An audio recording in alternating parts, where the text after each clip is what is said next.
Você sabia que o Zorro já desenhou seu famoso Z pelas áreas da nossa querida Itajaí? Não? Então puxa a tarrafa e descanse um pouco, que vou te contar essa lenda que ainda hoje intriga muitos peixeiros. Em uma madrugada qualquer, de um dia qualquer, da década de 70, um homem vestido de zorro resolveu aprontar em nossa cidade. Enquanto todos dormiam, ele caminhou a passos firmes, digno dos heróis de cinema, pela rua de Gil Stein Ferreira e invadiu o colégio salesiano.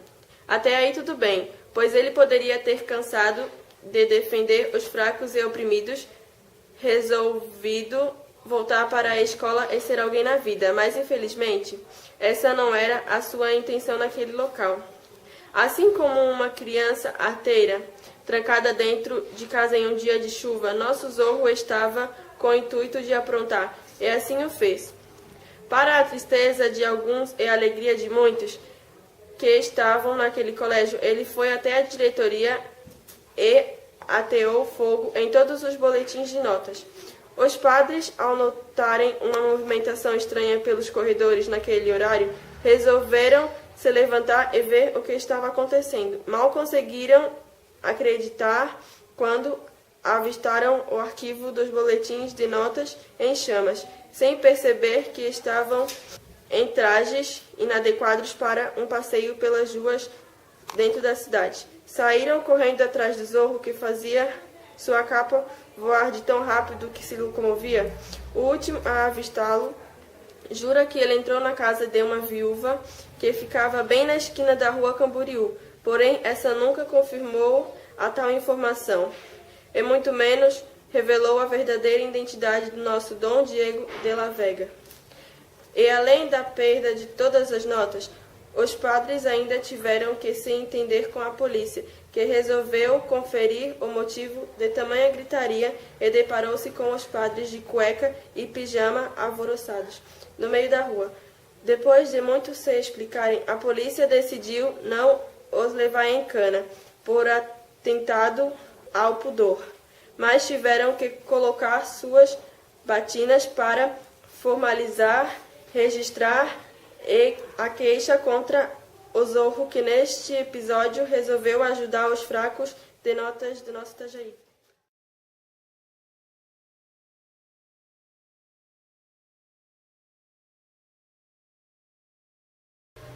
Sabe, Romeu, sempre que passo em frente ao colégio adventista e observo, pego-me pensando em como aquele mesmo local, porém com outra paisagem, aguçou toda a imaginação de uma geração de peixeiros e provocou vários pesadelos, daqueles que se acordam suado e gritando.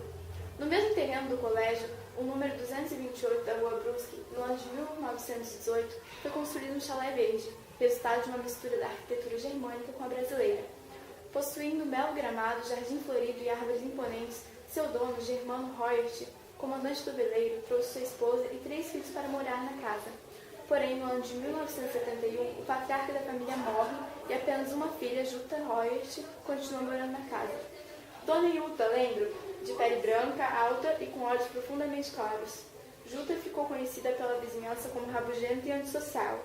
Sua vida era manter a casa limpa e conservada. Vizinhos diziam que a casa tinha uma energia negativa, e alguns até juravam que coisas sobrenaturais aconteciam naquele local, como portas e janelas que batiam do nada e vozes que chamavam quem passava na frente do casarão.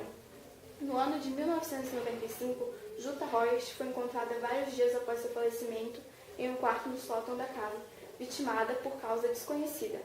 Sim, se antes da morte da proprietária já existiam várias histórias sobre o casarão, depois disso não havia peixeiro que não tivesse uma história para contar.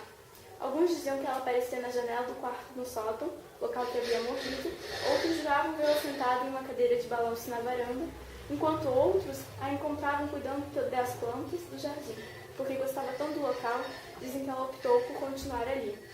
Sabia que no ano de 1998, mesmo indo contra a solicitação de historiadores e a população de Itajaí pelo tombamento do local, a casa Royert foi destruída, indo ao chão uma parte da história da nossa cidade. Porém, mesmo não existindo fisicamente, tenho certeza que as lendas envolvem esse casarão passarão de pai para filho, e aqueles que de repente ficarem presos no semáforo da Rua Brusque com a Rua Uruguai se lembrarão das histórias já ouvidas.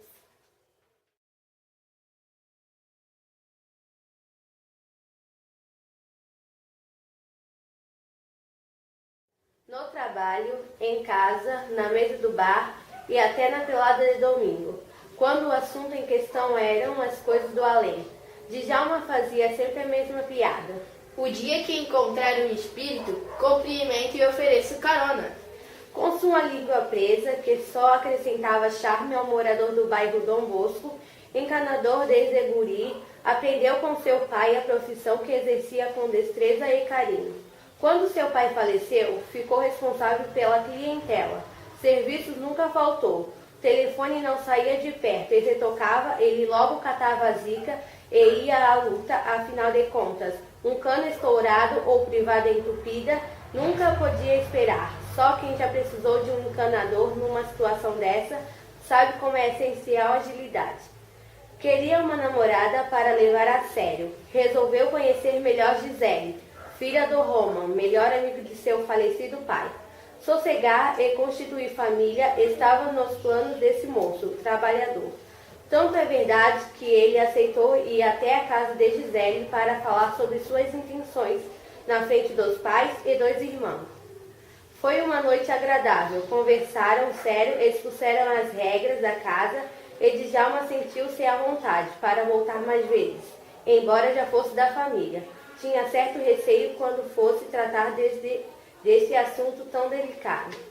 Tudo correu bem, comeram macarrão, falaram do Marcílio e na hora de ir embora até rolou um beijo na frente da casa de Gisele, que ao se despedir questionou Djalma perguntando se ele não tinha receio de ir embora naquele horário sozinho, já que o trajeto até sua residência compreendia ter de passar por trás do cemitério da fazenda.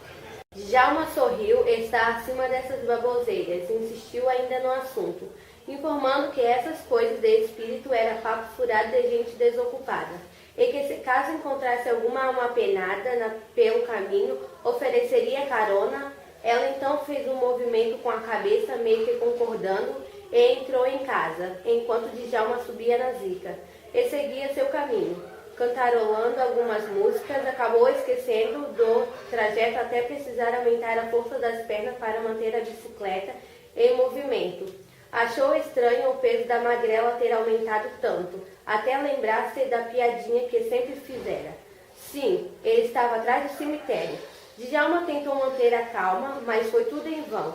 Contou até 3, deu um pulo saindo da bicicleta e, correndo desesperado aos gritos, rua fora, estava em pânico. Quando ouviu uma gargalhada, apavorou-se ainda mais, até escutar uma voz familiar chamando por seu nome. Era Roman, que mal conseguia falar de tanto que ria. Tudo havia sido uma grande pegadinha, para dar um susto daqueles em Djalma. Não havia alma penada nenhuma. O peso da bicicleta era o irmão mais novo de Gisele, que subiu no bagageiro silenciosamente. Foi uma travessura daquelas, que até hoje é contada no trabalho, na casa, nas peladas dos bares e até nas peladas da cidade. Enquanto Djalma ri sem graça e não se arrisca mais a fazer nenhuma brincadeira a respeito, pois aprendeu que o peixe morre pela boca.